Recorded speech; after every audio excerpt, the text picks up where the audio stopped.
Because that's really the We're going to go to the hymn for today now. So, Because He Lives. Do I keep clicking? Yep. Come on. You guys know this one? Probably. This is a very new hymn. It was written in the 70s. Wow. Go to these. Oh, well, Yeah. I know. Hold on. See if I play this. I'm pretty sure I know this one.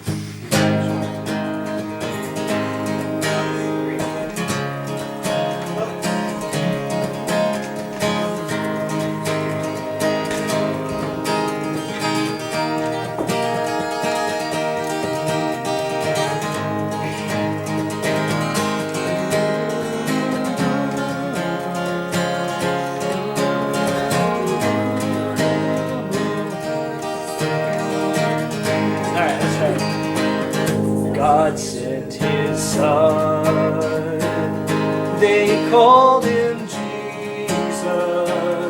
He came to love, heal and forgive.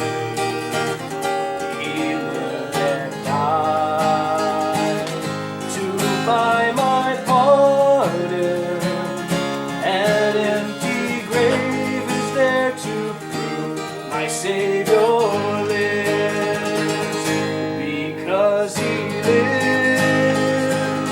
I can face tomorrow because He lives.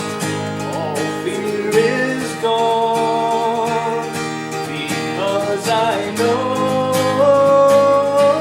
He holds the future, and life is worth the living just because He lives. How sweet to hold a newborn baby and feel the pride and joy He gives. But greater still, the calm assurance this child can face uncertain days because He lives, because He lives. I can face tomorrow because He lives. All fear is gone because I know He holds the future, and life is worth the living just because He lives. And then one day I'll cross the river, I'll fight life's fight, no war with pain. And when death gives way to victory, I'll see the lights of glory, and I'll know He lives. Because He lives, I can face tomorrow because He lives. All fear is gone because I know He holds the future, and life is worth the living just because He lives. Oh, yes, I know He holds the future, and life is worth the living just because He lives.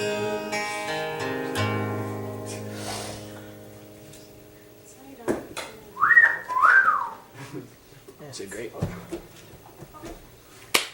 All right, let's talk about the hymn. I know that. I wasn't about Good mythical morning. I should have. Hey, Mom, can you pass 3 back here to me? Okay, one of these for Caleb. Caleb? Those are, that's, so yeah, I didn't have time to staple those. Those are 2 pages long. So if anybody wants them stapled, you guys staple yourself. 2 pages. 2 pages. The Habakkuk handout you're holding right now Uh-huh. is 2 pages. Oh, Come on. Dos pagos. Can you pass one to Caleb, please? Alright, let's make sure we understand the point of this song. It's pretty straightforward, written in modern English, so it should be understandable. 3 of each. Yes, we're listening. God sent his son, they called him Jesus. Facts. Yes. Where are we looking at? Sorry, We're just looking at the lyrics.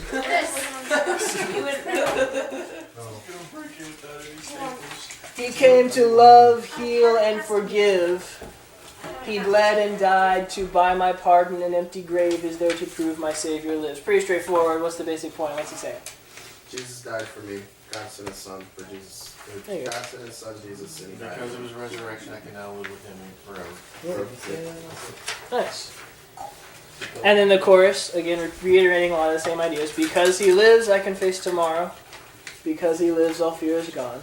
Because I know that. So what's the event that he's referring to that gives him this hope? Resurrection. Resurrection. Resurrection. Because I know he holds the future, my life is worth the living just because he lives. Pretty straightforward song. How sweet to hold a newborn baby and feel the pride and joy he gives. But greater still, the calm assurance that child can face uncertain days because he lives. This lyric was actually the inspiration for the whole rest of the song. So it's great to hold a baby and know that no matter what, He'll be able to he'll make be it. alright because Yeah, he can face hard times because, because of the promise of resurrection. yeah. Yeah, there you go. Chorus. And then one day I'll cross the river. That's a metaphor. What's the reference to?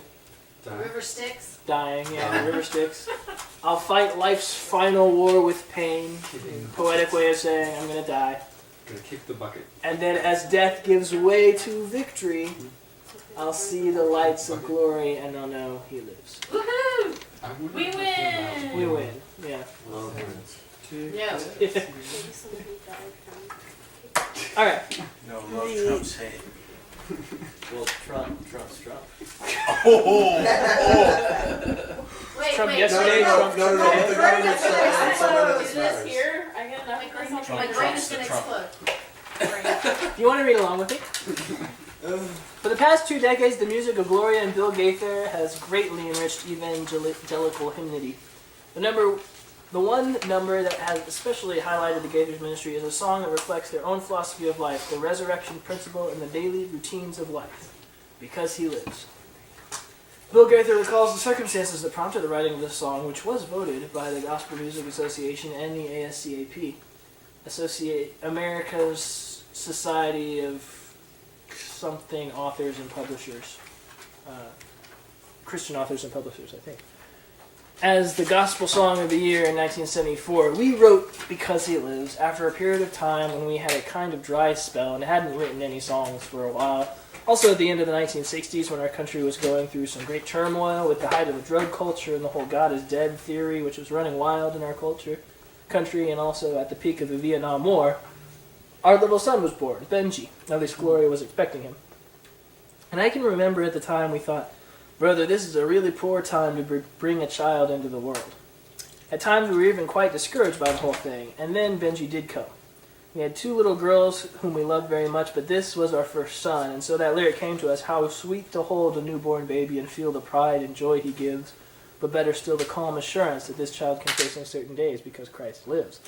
And it gave us the courage to say, because Christ lives, we can face tomorrow and keep our heads high. Hopefully that could be of meaning to other people. It's rather interesting now that although we don't consider ourselves as old writers, we've had many people tell us that they've used this song at a funeral of a loved one, and it has been very encouraging to them, and at a time when they were very discouraged. So evidently a lot of people have shared the same kind of experience of being discouraged. Bill Gaither began his career teaching English, literature, and journalism in 1959 in his hometown, Alexandria, Indiana. There, he met Gloria Sickle, who taught French and English in the same high school. They began singing Gaither music in churches in the area, and in 1962 were united in marriage.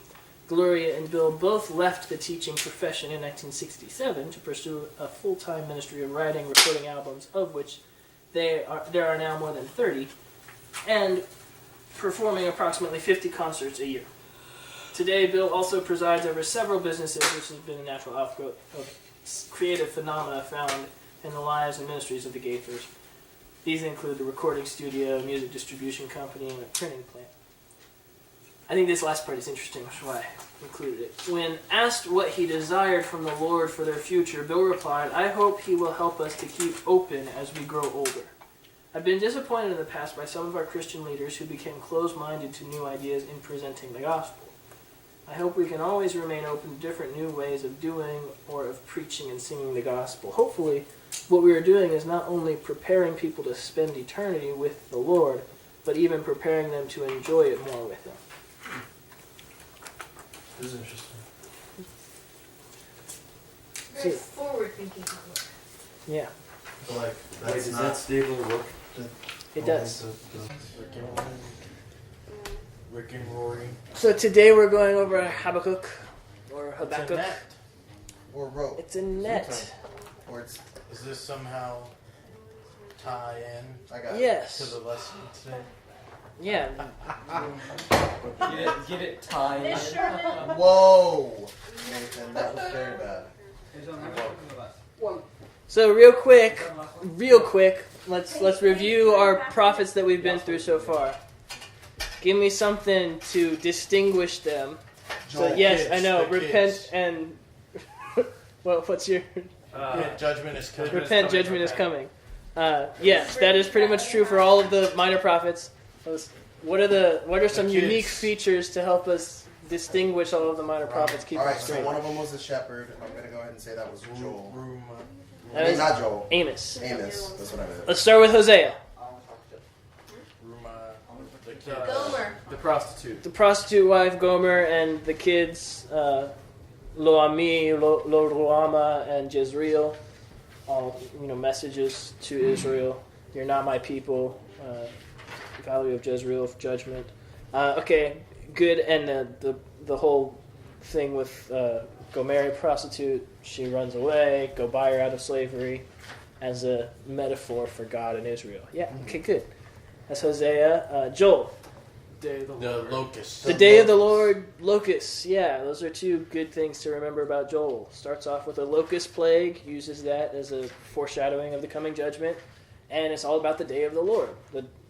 This is the clearest description we have of the day of the Lord, the end times, second coming. Didn't Joel also talk about the blood moon? Yes, Joel mentions the blood moon. That's part of the day of the Lord discussion. Oh, okay. Sorry. But yeah, no, that's another good thing to keep it unique. Unique feature. Hosea, Joel, Amos. It's not or miss. The judgments. The judgments. He's the shepherd. Was what I was pointing at you for. Oh, okay. The surrounding nations. What about the surrounding nations, Cameron? He talks about the surrounding nations before. He talks about Y'all all Judah? suck, but you Israel. suck the most. Israel, Yes. and then Israel, and he hammers Israel really hard. And Yeah, that's they what weren't it is. expecting that. Nice. Good. Yeah. Amos. He lays out judgments for all the surrounding nations, and then he zooms in on Israel.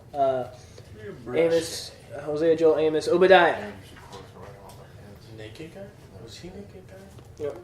Wait, was it Amos? Was that Edom? I wasn't here for Obadiah. Edom. What about Edom? The prophecy for the destruction of Edom. All right. Which is Did we just do it? Esau. Yes. Red Esau. Sailors. Jinx. Edom, Lineage. of Esau.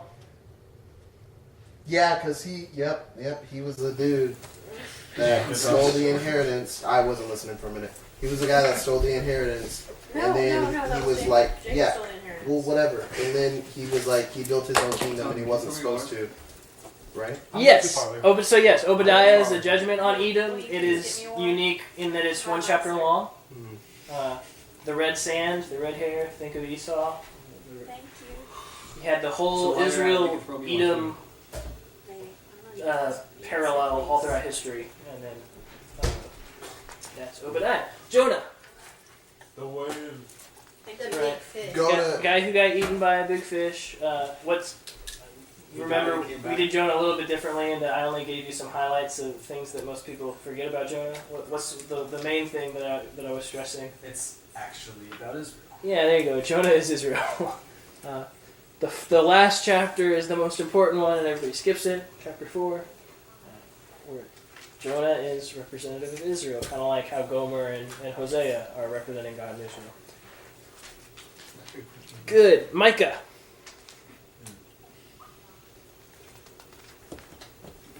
The naked guy. The naked guy. Yeah, Micah is one of 3 prophets who prophesy naked. He's the only of the minor prophets. What else? What else is unique about Micah? Jeremiah. Or Isaiah. It was one of the big. Isaiah. What about He's Isaiah? quoted a lot. He's a mini Isaiah. He's a mini Isaiah, yeah. He covers a lot of the same themes as Isaiah, sort of focuses in. He's quoted a lot. The New Testament quotes Micah. There's 3 really famous quotations from Micah. Good. Jonah, Micah, Nahum. That's what we did last time. I don't think there's names for that. Oh man. What was that? No, yeah, well. I've got it. You remember the fish on the screen? Yeah, look Oh, at the destruction flowers. of Slapping. Destruction of Nineveh. Yeah, good. There you go. Yeah. The fish slapping the. Nahum is all about the destruction of Nineveh. So you got Obadiah, it's all about Edom. Nahum is all about Nineveh. Those are the 2 that aren't to the descendants of Jacob, Israel. All about the destruction of Nineveh, the fish, right? Nina, fish, for that's what Nineveh is named after, the Assyrian word for fish. Or the fish slappers, as most people make the connection. Good. Habakkuk. Now we're getting to Habakkuk. Or Habakkuk. My favorite of the minor prophets. Psalmist. Why? Because the gospel is so clear in chapter 2, verse 4, and Musician. because he just kind of like leaves it in the confident faith in God at the end. Why the net? I will explain as that we get there.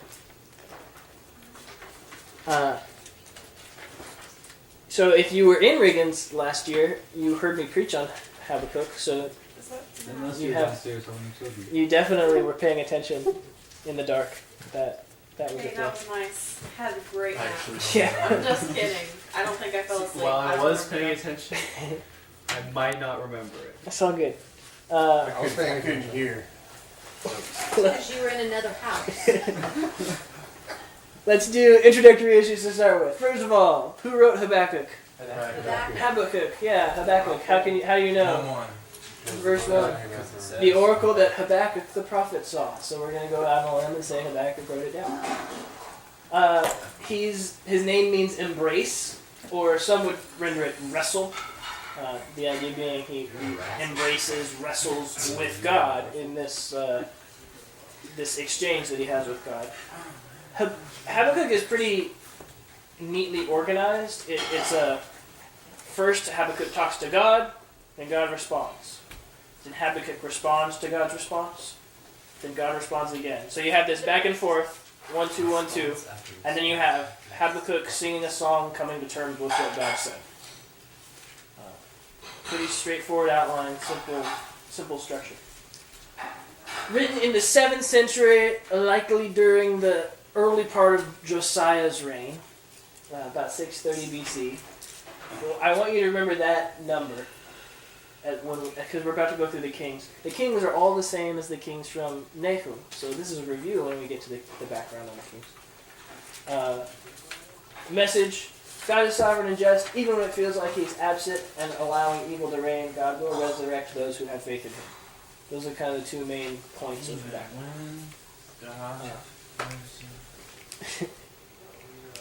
Key verses, definitely Habakkuk 2:4. It's quoted 3 times in the New Testament. The righteous shall live by faith. We're going to talk a lot about that when we get there. Also, I'm planning on going till 5:45 since we started so late. Does anybody have problems with that? Mm-hmm. I might have to leave just a little bit early. You gotta get home for dinner. No, actually, today is 1 year for me and Ashley, so I have to go out and get some stuff. Oh, that's so. Hey, So tell her I cute. said. I will. The background. So the kings in Judah. You remember from last week we talked about Manasseh. We talked about how he's the most evil king who ever reigned in Judah. He did a lot of awful things, Sacrificing his son. like sacrificing his son to pagan gods. But then he turned at the end of his life. Who comes up and sort of shows him what's what? The God. The guy. Which guy? One of the minor prophets. Sure, Yeah, there you go. Ashurbanipal. That's the name I was looking for. I was looking for King of Assyria. I was hoping that would be what you... King of Assyria, Ashurbanipal comes on and deports him off into Babylon when it's part of Assyria. On hooks. He repents, and God lets him go back to Jerusalem. So Manasseh has a true conversion to the God Yahweh. Tears down all of the idols and the pagan places of worship. Unfortunately, his reform doesn't really stick. He doesn't have enough time to inculcate it in the culture. His son Ammon comes to the throne after Manasseh dies and reverses all of Manasseh's repentance. So he goes back to worshiping idols, goes back to the pagan gods, goes back to everything not God. Then, when he dies, he's assassinated by some of his servants. Josiah comes to power. Josiah, the boy king, right? Good King Josiah. He discovers the law in the temple, that's what this is, and realizes, hey, we need to be doing this stuff. And so he sort of reinstates the law, re-enshrines worship of Yahweh in Israel. That stuff doesn't happen until about year 12 of his reign. So the first part of his reign, there's still a lot of rampant idol worship, evil stuff going on. That's probably when Habakkuk was written, right at the beginning of Josiah's reign, when the memory of Ammon and his wickedness and Manasseh and his wickedness is still strong in Israel. Everyone is worshiping false gods. No one knows what's right. That's what's going on in Judah. Everybody with me? Mm-hmm. These are the kings in Judah as they stand. Habakkuk prophesies about the coming kingdom Babylon. That's what a huge chunk of the first chapter is all about. The Chaldeans, Babylon coming. So during Habakkuk's time, Babylon is a vassal of Assyria, and the Chaldeans exist as a tribal group within other nations. Vassal means like a subordinate group, a group of people that the Assyrians had conquered, and they were living under their reign. Babylon. Like Israel, you mean? I mean, like. Oh, it's the city of Babylon. They're living in the city of Babylon. Assyria controls the city of Babylon. Right. Yeah. That's what's happening right now. Right after this time, Babylon sort of has a revolt. They take over Assyria. And so this is the series of things that happen. I'll let you read that on your own time for your own historical enrichment. Kings of Babylon, Nabopolassar, and then Nebuchadnezzar take over all of Assyria and then take over Jerusalem. They have 3 different attacks on Jerusalem, 3 different deportations, and eventually they destroy the temple, destroy the city, and everyone goes into exile in Babylon. You guys all remember that from the story, right? Yeah, I didn't even listen at all. It says Babylon is a vassal of Assyria. Like Babylon. You mean like Babylon? Yeah, like Babylon. Oh, man. So what's coming, as Habakkuk is writing this, the Chaldeans are just some nobody vassal state, conquered people living under Assyrian rule. So when God talks about how he's going to raise up the Chaldeans, this is somewhat odd to hear. And that's what we're about to see. The outline for Habakkuk, again, like I said, pretty straightforward. It's Habakkuk's first plea for justice, God's first response, promising justice. Habakkuk's second response to God's response, God's second response, and then Habakkuk coming to terms. That's the outline. So we'll go through it. Chapter 1, the oracle that Habakkuk the prophet saw. Remember, oracle, word for prophecy, usually prophecy about judgment. We've heard that a few times in here, I think. How long? Verse 2, O Lord, how long shall I cry for help, and you will not hear, or cry to you violence, and you will not save? Why do you make me see iniquity, and why do you idly look at wrong? Destruction and violence are before me, strife and contention arise, so the law is paralyzed, and justice never goes forth, for the wicked surround the righteous, so justice goes forth perverted. So what's he waiting for? Justice. Justice. What's going on right now in Israel that he sees? Strife, violence, iniquity. Why do you make me look at wrong? Injustice. Injustice. Good. What does he say is paralyzed? The law. The law. So nobody's following, your ways. How long is this idolatry, this worship of anything but you, going to go on? I see all this iniquity, sin, injustice, violence, strife. When's it going to end? That's Habakkuk's first plea. It's 4 verses long. Pretty straightforward, yes? Mm-hmm. That's the setup for everything. God's first response is the most shocking. Habakkuk asks, how long? God answers, verse 5, not long. Look among the nations and see, wonder and be astounded, for I am doing a work in your days that you would not believe if told. So when is he doing this work? In his days. So soon. Not in our lifetimes. In Habakkuk's lifetimes. Yes. Not this. You here is not you, the 21st century reader. It's Habakkuk. Context. What is he doing? Verse 6. Behold, I am raising up the Chaldeans. Old-fashioned word for Babylonians. Same group. Who are the Chaldeans? Babylonians. Ancient name for Babylon. Fierce and impetuous nation. This is how he's described that we're about to see. So keep an eye out for these as we read. Fierce and impetuous nation. Justice and authority proceeds from itself. Is it impetuous? Impetuous, you're right. I'm sorry. That's my bad. What'd you say? Impetus. Yeah, That makes no sense. I was like, I'm just like, I thought Yeah, you were thanks. trying to say impotence, but that Impetuous. makes no sense. Impetuous. I know how to say that word. I'm sorry. No, you're good. Thank you. Powerful cavalry, swift and conquering nation. This is how he described it. So, somebody want to read 6 through 11? Oh, do I start? Sure. We're gonna wait 5 minutes. For behold, I am raising up the Chaldeans, that bitter and hasty nation, who march through the the breadth Right. of the earth, the sea's dwellings, not their own. They are dreaded and fearsome. Their justice and dignity go forth for themselves. The horses are swifter than the leopards, more fierce than the evening wolves. Their horsemen press proudly on. Their horsemen come from afar. They fly like an eagle, swift to devour. They all come for violence, and their faces forward. They gather captives like sand. At kings they scoff, and at rulers they laugh. They laugh at every fortress, for they pile up the earth and take it. Then they sweep by like the wind and go on. Guilty men whose own might is their God. Lord G. So, he's describing the Babylonians, the Chaldeans. Give me some descriptions. What are they like? Greedy. Not great.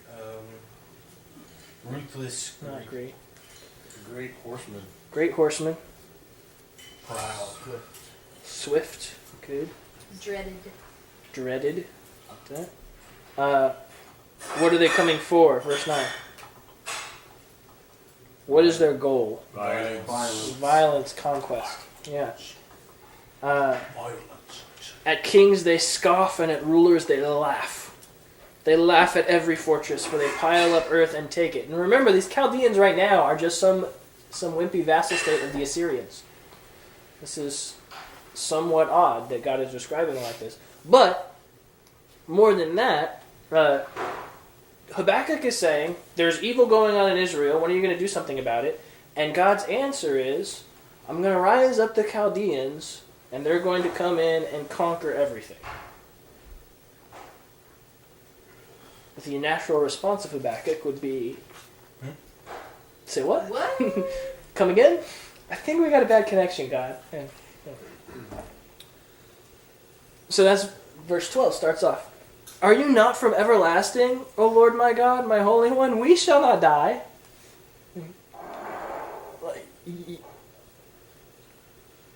O Lord, you have ordained them as a judgment, and you, O Rock, have established them for reproof. You who are of purer eyes than to see evil and cannot look at wrong? Why do you idly look at traitors and remain silent when the wicked swallows up the man more righteous than he? So he said, like, you're good. Yeah. Babylonians are bad. Why would you be for them? Exactly. These people are awful. Like, Keep in the land of these guys. far be it from you to do this, God, would be how I kind of Why don't you sum give it it up. to me? I'll do it. Give me an army. And this is where the fishnet thing comes in. This is why I have the fishnet. Yeah, you who are so verse 13. You who are of purer eyes than to see evil and cannot look at wrong. Why do you idly look at traitors and remain silent when the wicked swallows up the man more righteous than he? You make mankind like the fish of the sea, like crawling things that have no ruler. He brings all of them up with a hook. He drags them out with his net. He gathers them in his dragnet, so he rejoices and is glad. Therefore he sacrifices to his net and makes offerings to his dragnet. For by them he lives in luxury, and his food is rich. Is he then to keep on emptying his net and mercilessly killing nations forever? He's drawing this metaphor. What's he saying? This is a great metaphor. So here are the Chaldeans. Yeah. He's saying he kills people, and then he offers his own people to the things he used to kill those people. Wait, yeah, what? that's pretty close. So he's kind of making 2 points. First of all, he's saying, look, this guy, this metaphorical fisherman, drags in everything. He conquers everything together, good and bad. Takes in everything with his dragnet. And then he sacrifices and worships the thing instead of you, God, who let him do that. The net. Yeah, he starts worshiping the net. He's saying, these guys are idolatrous, and they make no discrimination between the righteous and the wicked. So why are you going to use them? And I see in this a little bit of a what about us who are good? The Chaldeans just come in and they take in everything with their dragnet. They don't make any discriminations between the good and the wicked. What about me? Like, I'm following you. I'm a prophet. I'm on your side, Yahweh. You gonna let the Chaldeans come in and kill me too? That's alright. You're good. Now I have to say here, that's a little bit of my holistic interpretation of Habakkuk. Some would not see it that way, and they would interpret verse 4 differently than I do, and we're about to get to verse 4, and we'll explain. But keep that in chapter 2, verse 4. Cool. Chapter 2, verse 1, Habakkuk kind of finishes up with his response of, come again. I will take my stand at my watchpost and station myself on the tower and look out to see what he will say to me and what I will answer concerning my complaint. So I've kind of raised this this question with God's pronouncement of judgment. Now I'm going to wait and see what he says. So verses 2 through the end of chapter 2 are God's second response. So I'm going to read 2 through... let's go 2 through 6. Actually, go 2 through 5. The Lord responded, "Write down this message, record it legibly on tablets, so the one who announces it may read it easily. For the message is a witness to what is decreed. It gives reliable testimony about how matters will turn. Even if the message is not fulfilled right away, wait patiently, for it will certainly come to pass. It will not arrive late. look. Look, the one whose desires are not upright will faint from exhaustion, but the person of integrity will live because of his faithfulness. Indeed, wine will betray the proud, restless man. His appetite is as big as Sheol's. Like death, he is never satisfied. He gathers all the nations. He seizes all the peoples. All right. So this section is difficult to translate. Most commenters they get to this and they're like, I'm not quite sure how to sort through all of this. I've So got footnotes all over the place on this part. yeah. So we're going to try and break it down. First, verses 2 and 3 are God explaining that he's about to give a vision and giving some sort of quid pro quos about the vision. Letting you know how you're supposed to give it, letting you know that you need to believe it even if you don't see it come to fruition. It's going to happen. I'm going to read the ESV. I think it makes a few things clear, and I'm going to see if you guys have any other translations to help round out the meaning. Write the vision, make it plain on tablets, so he may run who reads it. That's what the ESV says. What does other people's translations say there for verse 2? So that a herald may run with it. So that a herald may run with it. Yeah. Write down the revelation and make it plain on tablets so that a herald may run with it. Anybody else? That he may run that readeth it. He may run that readeth it. We're talking about 2? Yeah, verse 2. Verse 2. He who reads it may run would be another Yeah, legitimate that's translation of what my this. footnote says, as that whoever reads it may So run with it. there's two main possible ways we can take this. He's saying either make it so clear on the tablet that a guy who's running along with it, it's still legible, right? A herald is running along with it on this tablet, and people can see what the message is written on the tablet. That's how clear you've inscribed it on the tablet. Other possibility, he who reads it may run, as in Figure out what it means and the destruction's coming. The content of the message is the destruction's coming, and so you run because the Chaldeans are coming. either the message is going to spread quickly or it's going to be understood and people are going to run. Right. See, that's what I thought. To run with it meant to go tell everybody you can. Yeah, that too. I think this story, we're going to run with it. the emphasis on clarity is the point here. Hence the first part of that verse, make it plain on tablets. So I would go with the first interpretation. For still the vision awaits its appointed time. It hastens to the end. It will not lie. If it seems slow, wait for it. It will surely come. It will not delay. All that to say, even if you don't see it happen, believe me, it's going to happen. That's how sure this thing is. What is the message? Verse 4. Again, a little bit of variety on translation, so I want to hear what you guys have. Behold, his soul is puffed up. It is not upright within him, but the righteous shall live by his faith. Any other variations you guys have? Very close to your C. He is puffed up. His desires are not upright, but the righteous will live by his faith. Behold, his soul which is lifted up is not upright in him, but the just shall live by his faith. Nathan's had a pretty different translation. Read the second half of verse 4 in the net. Second half? Yeah. Wait. So, Or just read the whole but the verse. person of integrity? Or Yeah. But the person of integrity will live because of his faithfulness. Person of integrity will live because of his faithfulness. Faith or faithfulness, both would be legitimate words there. I think the simplest, most straightforward translation is the righteous will live by faith, or by his faith. Now the question then is, Even if he dies. what is the sense of this phrase? The righteous will live by his faith. What is what? What is the sense of this phrase? The righteous will live by his faith. What are the possible meanings that I have them up here, but I want to hear what you guys think. Those who have faith in God won't necessarily be destroyed. There you go. So the Chaldeans are coming, but the righteous people will be spared from the destruction coming from the Chaldeans. Right?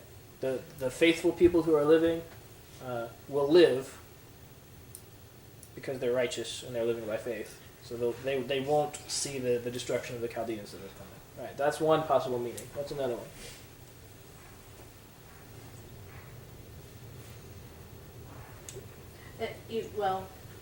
Live by faith, I think, even though times are hard or things may get rough when the Chaldeans come, they're still gonna trust in God to surround them and protect them and take care of them, or There you go. So it's more of the righteous guy in his daily walk is going to be, this would be more, Nathan's translation brings this meaning out. Faithfulness, lives by faithfulness. Every day he gets up and he's faithful to Yahweh, and that's what a righteous person does. Even though this destruction is coming, that's what you do. and even while the destruction is there. Even while the destruction is there, that's what it's your day by day, daily walk with God. Live by faith. What's another possible meaning? That even if all of them die, they'll still live by their faith. They'll still live in what sense? Like, In heaven. after In eternal Yeah, sense. afterlife, resurrection. The righteous will be resurrected because of their faith. Right. I think these are the three possible meanings. All three of these are legitimate interpretations of that phrase, the righteous will live by his faith. You with me? The question is, which one did God mean, which one did Habakkuk mean when they wrote it to the original audience? Not the third. So we got 1, 2, 3 up here. Righteous people will go about their day in a state of faith. That's one Denise sort of explained. Righteous people will be resurrected because of their faith. That was the last one I kind of explained. And then righteous people will be spared when the Chaldeans come because of their faith, the one that Jonathan sort of explained. So you're saying not the third is in not that one? I don't think that there is the correct one, though. Okay. The second. What do you think is most likely given the context of Habakkuk? Let's Second. rank them. Say what? Let's read Second Romans one. here. Josh would say 2, 1, 3 in order of most likely. I agree with that. First. It's definitely 1, 2 are in the first place spot. And then 3 is the last place spot. Why? Because they weren't necessarily spared. Like, the destruction came, so they weren't. What if those were the people that were hindsight. deported to Babylon? So That's true. I think history kind of goes against that just a little bit. okay. About what? I mean, maybe not enough to be able to say it's totally false, but I think enough to where you can make a better case for the other two. Okay. One of the ways you can try and figure out what did an Old Testament author mean, and this I'm showing a little bit of my bias right now. I've taught you guys about biblical interpretation. So I think that when a New Testament author quotes a verse, he's going to mean the same thing that the Old Testament author meant. He's not going to rip a verse out of context and apply it in a new context. Some people would disagree with me on that, but I think that that's the case. So I would say whatever the meaning is has to fit with all three citations in the New Testament: Romans 1, Hebrews 10, and Galatians 3. I have Romans 1:17 if you want to read it. You have Romans 1:17? I do. Yeah, give me a little bit of context with it so we know what's going on in Romans. What's happening in Romans 1? You guys remember? Paul is writing to the Romans saying that I can't wait to see you. I really want to come and visit. Yeah, and then he starts in with sort of laying out the gospel. And he does it by laying out first the sinfulness of man, how the fall sort of happened. And so Romans 1:17 is sort of the introduction to, right before he starts into, everyone knows about the wrath of God that is coming. So yeah, you want to read 16, go 16 through 21. Sure. I am not ashamed of the gospel because it is the power of God for the salvation of everyone who believes, first for the Jew, then for the Gentile. For in the gospel a righteousness from God is revealed, a righteousness that is by faith from first to last. Just as it is written, the righteous will live by faith. The wrath of God is being revealed from heaven against all the godlessness and wickedness of men, who suppress the truth by their wickedness, since what may be known about God is plain to them, because God has made it plain to them. For since the creation of the world, God's invisible qualities, his eternal power and divine nature, have been clearly seen, being understood from what has been made, so that men are without excuse. For although they knew God, they neither glorified him as God, nor gave thanks to him, but their thinking became futile, and their foolish hearts were darkened. He goes on talking about how they devolved, exchanging natural relations for unnatural ones, men with men. what was the quotation of Habakkuk in there, though? Introducing what was it related to? One word starts with a G. Gospel. Gospel. Right? For it is in the gospel that righteousness is revealed. Righteousness of God is revealed from faith for faith. As it is written, the righteous shall live by faith.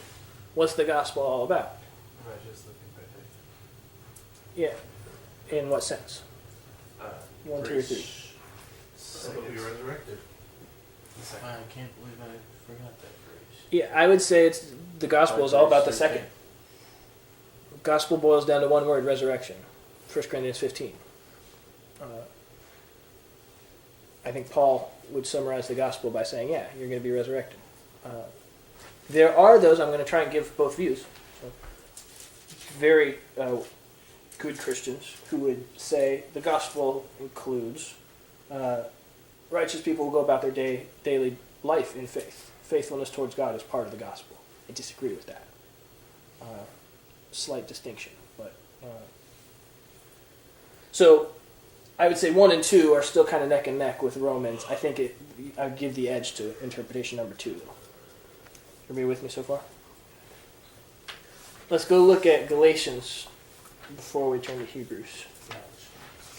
Anybody got Galatians 3?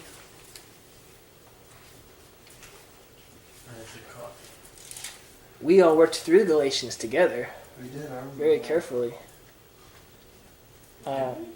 We did. In preparing for Galatians 3, readings. what? 10. Guess we did. Got it. Yeah, start in Galatians 3 verse 10 and go through 14. For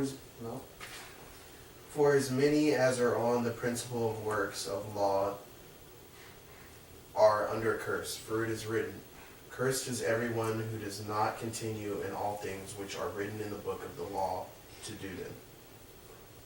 But by that law, no one is justified with God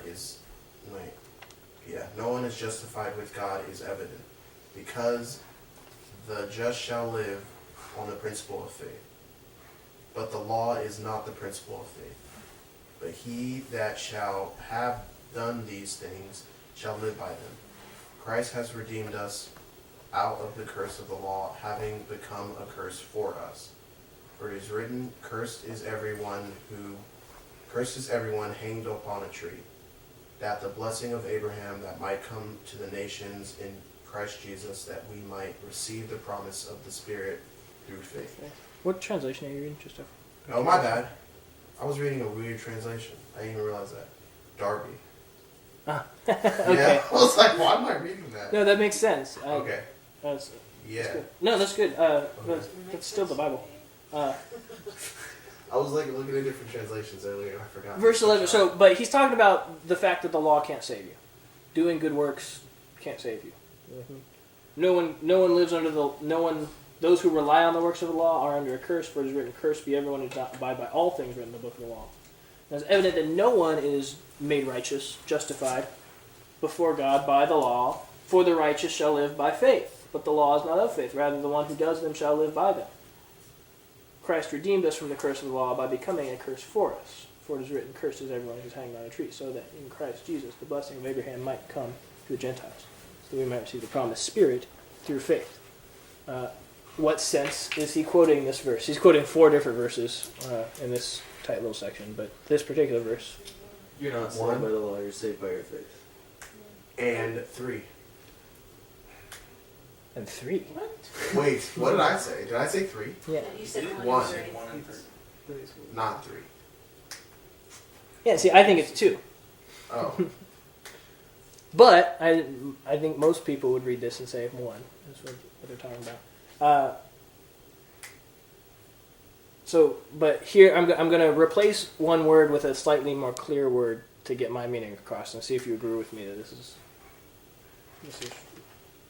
legitimate. Now it's evident that no one is made. Verse 11. Okay. It's evident that no one is made righteous before God by the law, for the righteous shall live eternally by faith. But the law is not of faith, rather the one who does them shall live eternally by them. If that's the sense of the word live, which That's a conditional statement. If that's the sense, which one is more in view? Two. I think that in Galatians, the word live is always talking about resurrection live. Why can't it be both? And this, there are people who would say that.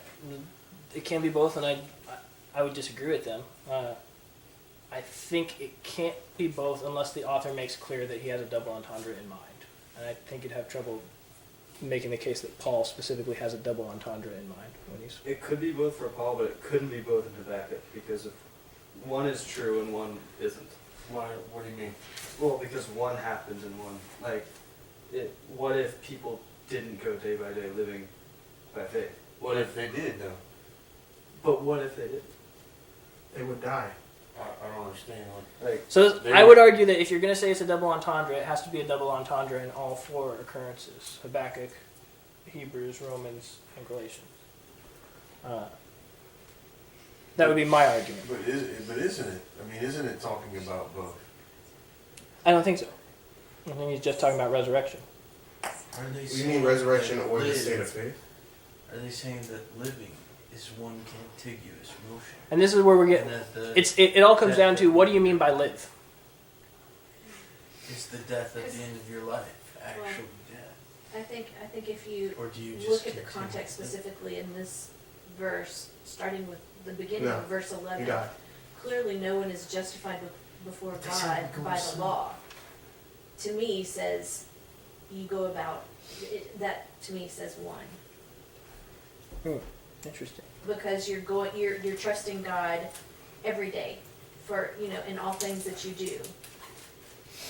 Right. Until you die, only to live eternally for him. Because you don't have to follow the law. Think about all those little rules that the rabbis, that the priests gave to them. You can't walk this many or walk this many steps or whatever. That's living by the law. Well, they didn't have to live by the law. So here, and this is where I was racking my brain trying to come up with the verse, but Paul writes, "For I have been crucified with Christ, and it's no longer I who live, but Christ who lives in me. In the life I live in the flesh, I live by faith." So the life he lives is current, Yes. right? I mean, it's the life that I live here, right? But then there's also we are because of our righteousness we are guaranteed eternal life, right? So I can't based on my interpretation of scripture pick one over the other, because I think you can support What's death? Both within. What do you mean, what's death? What's death? what's death. What's death? Spiritual or bodily death? What's death?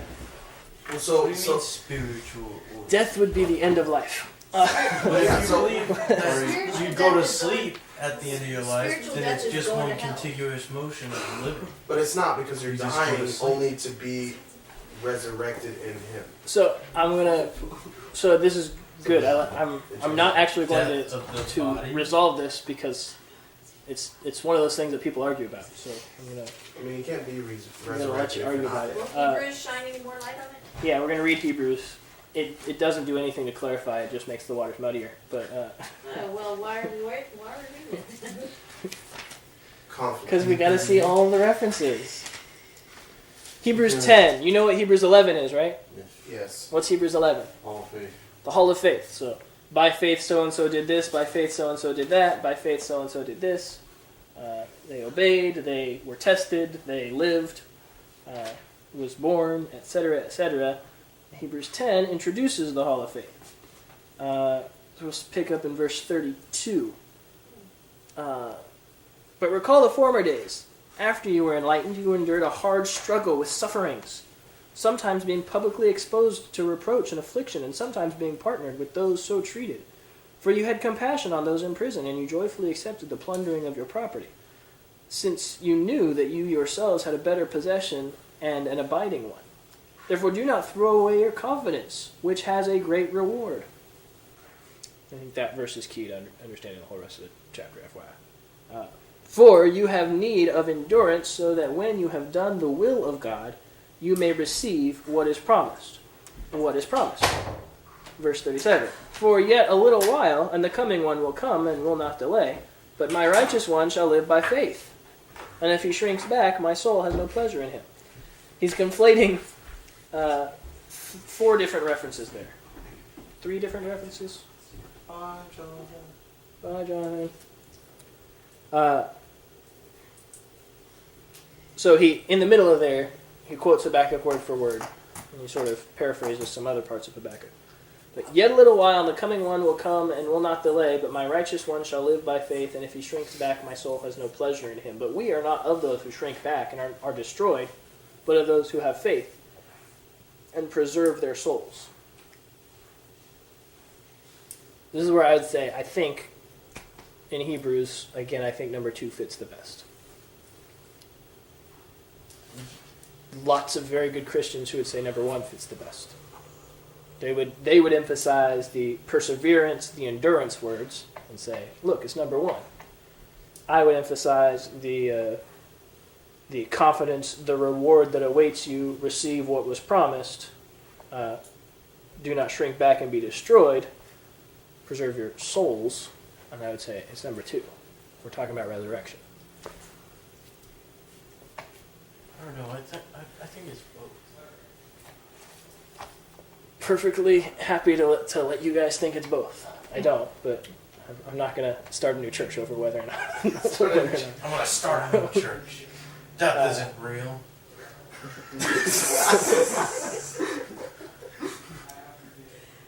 Hey man, I'm thinking about it. So, all that to say, and I think But what's death? Habakkuk 2:4, the reason that Paul quotes it 3 different times is because it's a summary of the gospel. The gospel is you will be resurrected by faith. And so depending on how you interpret chapter 2, verse 4, it's going to change how you interpret the whole rest of the book of Habakkuk.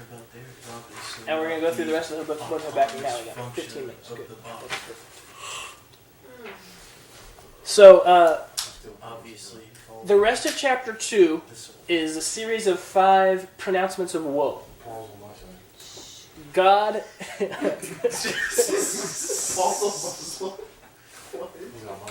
God introduces 5 different woes, and you remember the woe, oi. We've mentioned that a few times. This is that same word. It's this funeral word that you would cry out. Whoa. Whoa. Yeah. It's my favorite. This is.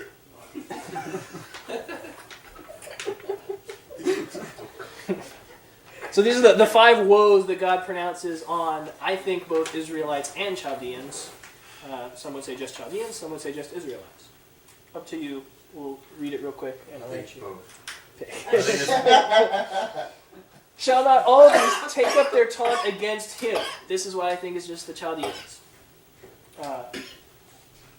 Him, referring back to the him whose soul is puffed up and proud. Him being the Chaldeans, the nation of the Chaldeans. With scoffing and riddles for him, and say, woe to him who heaps up what is not his own, for how long? And loads himself with pledges. Will not your debtors suddenly arise, and those awake who will make you tremble? Verse 7 of chapter 2 of Habakkuk. Chapter 3. Will not your debtors suddenly arise, and those awake who make you tremble? Then you will be spoil for them, because you have plundered many nations, and all the remnants of the people shall plunder you. For the blood of man and violence to the earth, to cities and all who dwell in them. Woe to him who gets evil gain for his house, to set his nest on high, to be safe from the reach of harm. You have devised shame for your house by cutting off many peoples. You forfeited your life, for the stone will cry out from the wall, and the beam of the woodwork respond. Woe to him who builds a town with blood, and founds a city on iniquity. Behold, is it not from the Lord of hosts that peoples labor merely for fire, and nations weary themselves for nothing? For the earth will be filled with the knowledge of the glory of the Lord as the waters cover the sea. Woe to him who makes his neighbors drink. You pour out your wrath and make them drink in order to gaze at their nakedness. You will have your fill of shame instead of glory. Drink yourself and show your uncircumcision. The cup of the Lord's right hand will come around to you, and utter shame will come upon your glory. The violence done to Lebanon will overwhelm you, as will the destruction of the beasts that terrified them, for the blood of man and violence to the earth, the cities and all who dwell in them. What profit is an idol when its maker has shaped it, a metal image, a teacher of lies, for its maker trusts in his own creation when he makes speechless idols. Woe to him who says to a wooden thing, awake, to a silent stone, arise. Can this teach? Behold, it is overlaid with gold and silver, and there is no breath in it at all.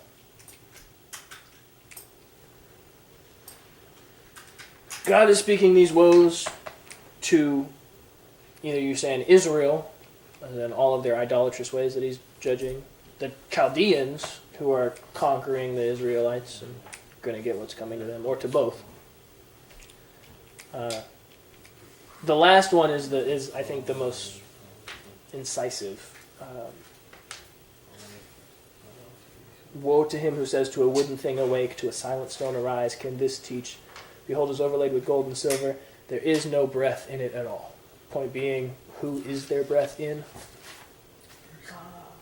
God, Yahweh, right? Back when God formed Adam and... Oh, you mean this golden calf? He formed him out of dust, and what did he do to him? Breathe life into him. Breathed into him, right? Yes. This is a reference back to creation. Everything else he spoke into being. That's true. Humans he breathed Interesting. into being. But the Lord is in his holy temple, let all the earth keep silence before him. Chapter 3 is a prayer of Habakkuk.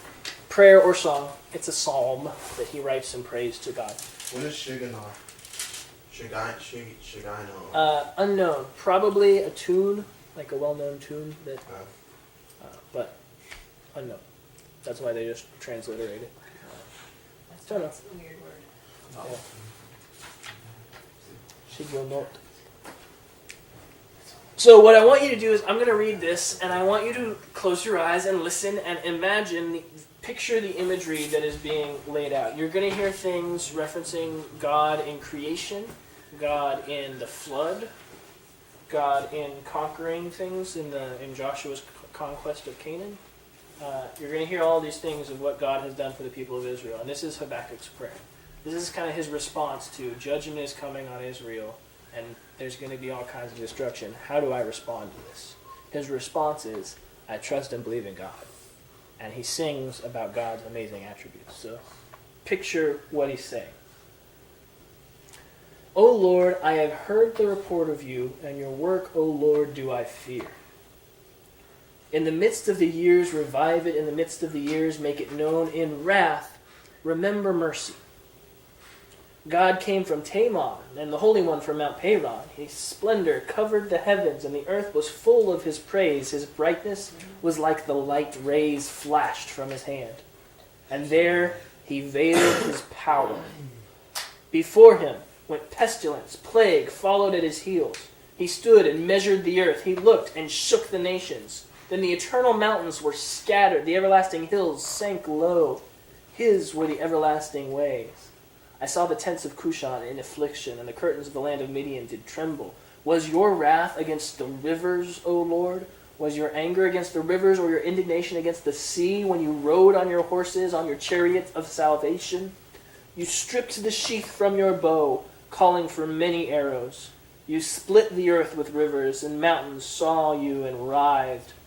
And raging waters swept on. The deep gave forth its voice. It lifted its hands on high. The sun and moon stood still in their place. At the light of your arrows as they sped, at the flash of your glittering spear, you marched through the earth in fury. You threshed the nations in anger. You went out for the salvation of your people, for the salvation of your anointed. You crushed the head of the house of the wicked, laying him bare from thigh to neck. You pierced with his own arrows the heads of his warriors, who came like a whirlwind to scatter me, rejoicing as if to devour the poor in secret. You trampled the sea with your horses, the surging of mighty waters. I hear, and my body trembles. My lips quiver at the sound. Rottenness enters into my bones. My legs tremble beneath me. Yet I will quietly wait for the day of trouble to come upon people who invade us.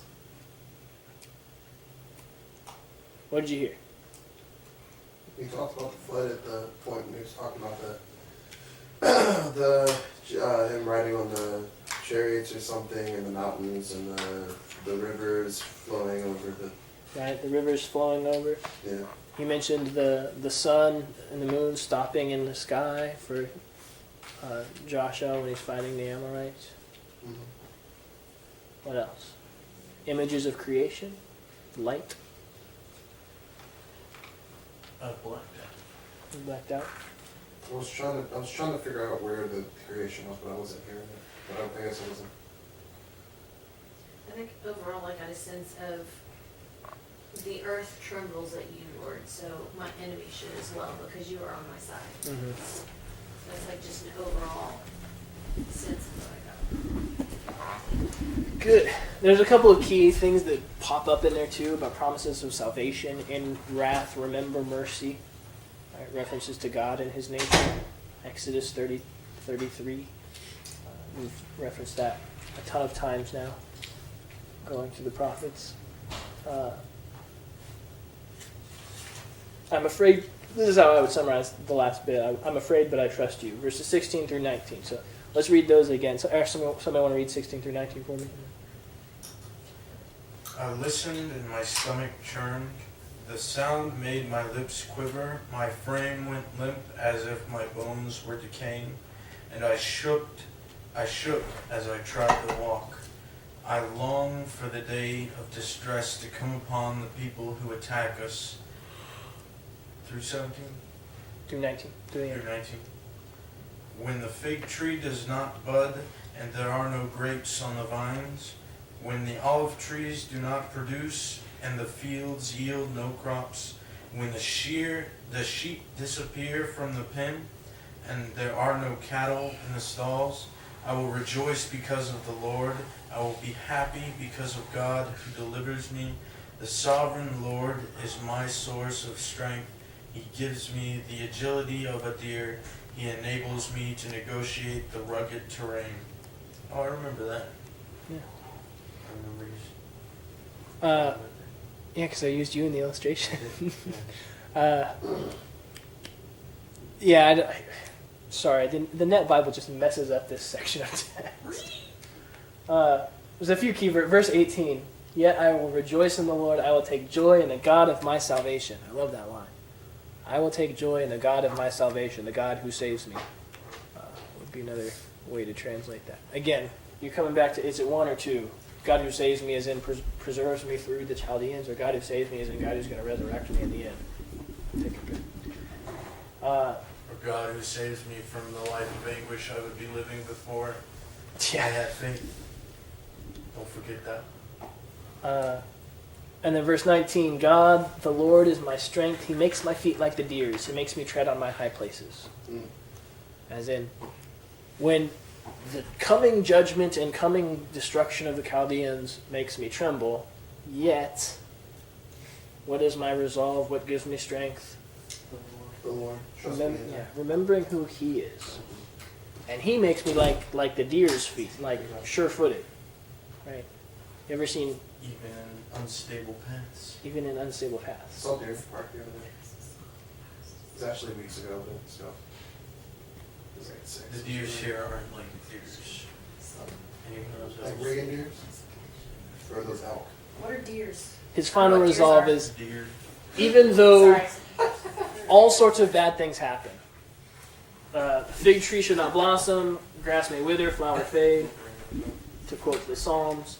Produce of the olive fail, fields yield nothing.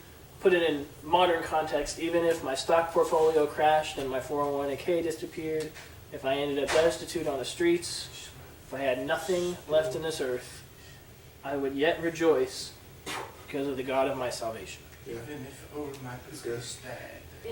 It brings to mind for me I'll be when we were John. reading that, it reminded me of the Israelites going through the desert.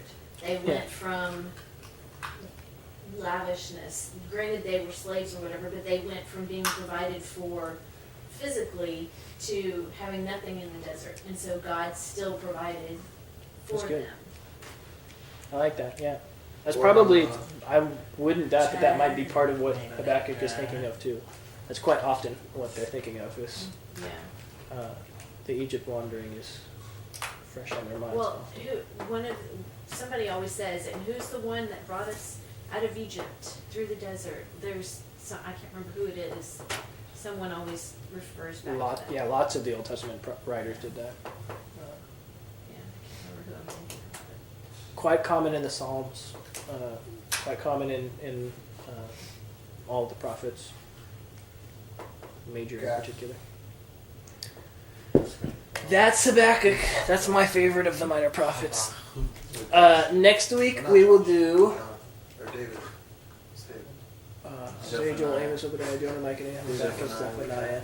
We'll do Zephaniah and Haggai. Haggai is only 2 chapters long. Zephaniah is only 3.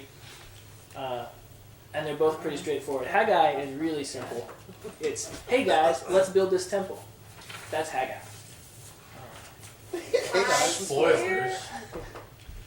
So, Zechariah is going to be the last one that takes us a little bit of time to get through. It's the longest of the minor prophets. It's 15 chapters long. Well, that's long.